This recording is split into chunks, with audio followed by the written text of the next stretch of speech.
Agora a gente vai falar, galera, de controles de variabilidade. Você já entendeu que uma LLM, um modelo de linguagem, você dá uma ordem para ele, uma solicitação, que é chamada de prompt, e ele devolve uma resposta. Perfeito? Só que, já que a gente vai estar lidando com o desenvolvimento de aplicações para empresas com inteligência artificial, a gente tem que ter o máximo de controle possível das respostas que esse modelo gera para a gente. E para ter esse máximo de controle possível, a gente tem que controlar algumas ferramentas, a gente tem que controlar alguns ajustes, algumas configurações, e a gente vai ver isso na prática depois, tá? Aqui eu só preciso que você entenda o conceito. Mas a gente tem que controlar algumas configurações para entregar os resultados, as respostas que a gente precisa para cada aplicação. Perfeito?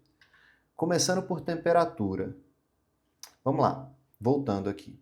Eu vou falar de 3 controles de variabilidade.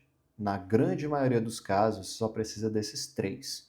Quando a gente entrar em softwares específicos, como o DeFi, por exemplo, a gente vai ver que tem algumas outras coisinhas que a gente tem que entender, mas elas normalmente estão relacionadas a esses 3, tá? Vamos começar por temperatura. O que é temperatura, gente? Basicamente, a temperatura de um modelo é o nível de criatividade dele. Rodrigo, como assim criatividade? O que você está falando? Como assim o modelo está sendo criativo? Bom, eu não vou entrar especificamente em como que uma LLM gera uma resposta para você. Não vou entrar na tecnicidade por trás, na estatística, nos modelos estatísticos por trás. Mas o que você tem que entender é que os modelos de inteligência artificial eles lidam com probabilidade, com estatística, para prever a próxima palavra do modelo. Então, toda vez que você seta um modelo que tem uma temperatura alta, o que você está me dizendo é que a criatividade desse modelo vai ser alta, ou seja, ele vai ser menos previsível e mais criativo, tá? Então, temperatura alta significa um modelo mais criativo e menos previsível.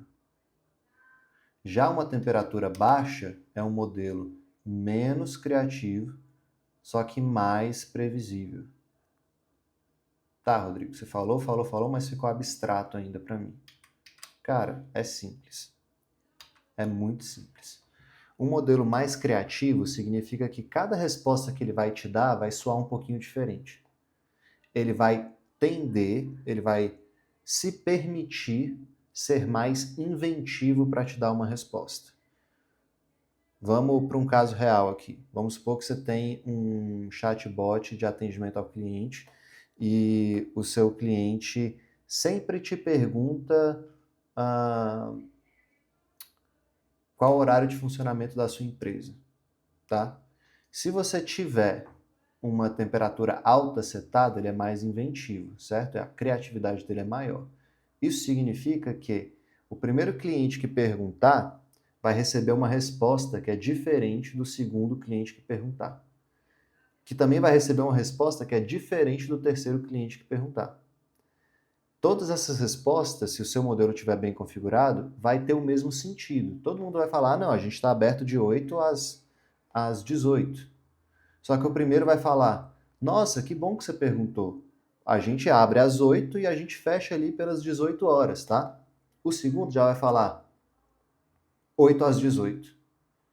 E o terceiro vai falar, nossa, interessante que você falou isso. A gente abre ali mais ou menos às 8, tá? Só que assim, a gente sempre vai fechar às 18. Então, esse nível de variabilidade é muito comum quando a temperatura está alta. Ou seja, mais uma vez, a temperatura alta significa criatividade alta, ou seja, ele é mais inventivo e menos previsível. Quando o modelo tem uma temperatura baixa, ele é o inverso, né? Ele é mais previsível, muito mais previsível, só que menos inventivo. Então, no exemplo do horário, por exemplo, o primeiro cara vai perguntar: qual é o horário de funcionamento de vocês? o modelo vai falar de 8 às 18. Só que sua temperatura está baixa, então seu segundo cliente vai perguntar, tá, qual é o horário de funcionamento de vocês mesmo, hein? Ele vai falar de 8 às 18. E o terceiro vai perguntar, pô, tô querendo ir aí hoje, mas eu não sei exatamente que horas que eu vou, qual que é o horário de funcionamento de vocês? Seu modelo vai falar de 8 às 18. Fechado? 3 perguntas diferentes de clientes diferentes tendo a mesma resposta. Isso normalmente é a característica de um modelo que tem temperatura baixa. Tá? Ele é extremamente previsível e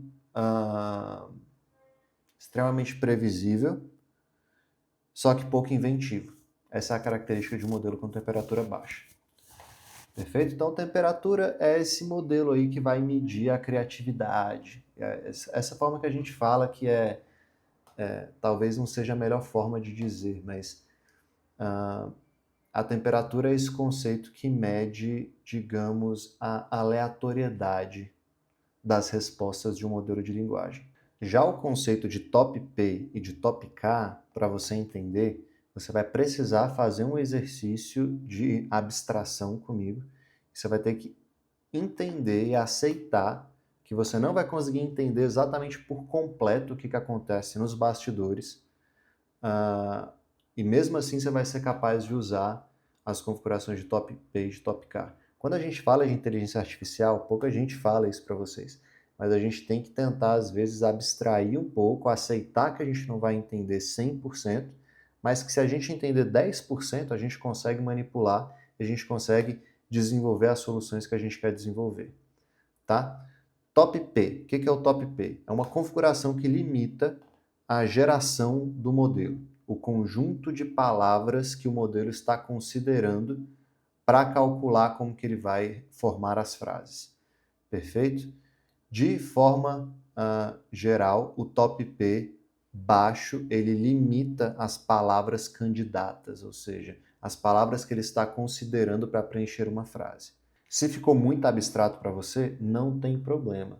O seu objetivo é entender o básico do conceito para você manipular na ferramenta e ver o resultado que te dá.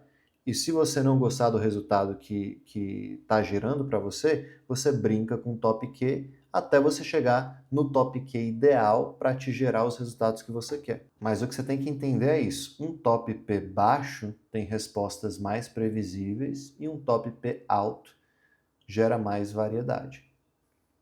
Ele é menos previsível. Tá? Tudo isso aqui são cálculos estatísticos, gente. Não esperem entender no detalhe como que isso funciona, porque esse não é o curso para isso. Um curso para isso seria um curso de como desenvolver LLM. Não é isso que você quer fazer. Você não quer ser um cientista da OpenAI. O que você quer é desenvolver soluções para a empresa. Então você só precisa saber como manusear e tá tudo bem, tá? Já aqui, quando a gente fala de top K, normalmente, quando a gente fala de top K, a gente está falando de como que o modelo vai buscar respostas em documentos que você está dando para ele como referência. A gente vai falar disso mais especificamente depois quando a gente falar de RAG. Mas o top K é normalmente um controle de variabilidade onde você vai falar assim, olha, eu te dei um livro aqui para você analisar, para você me dar essa resposta. Só que desse livro, que você dividiu aí em vários trechos, eu quero que você analise só 5 desses trechos, ou eu quero que você analise 10 desses trechos, tá? Esse é o top K. Se ficou abstrato ainda para você, aceita essa abstração e confie que nas próximas aulas, quando você utilizar isso aqui na prática, vai ficar muito mais claro para você. E aqui eu coloquei um resuminho que, na verdade, é apenas uma abstração, é um resumo didático para você entender e manipular esses controles de variabilidade, tá?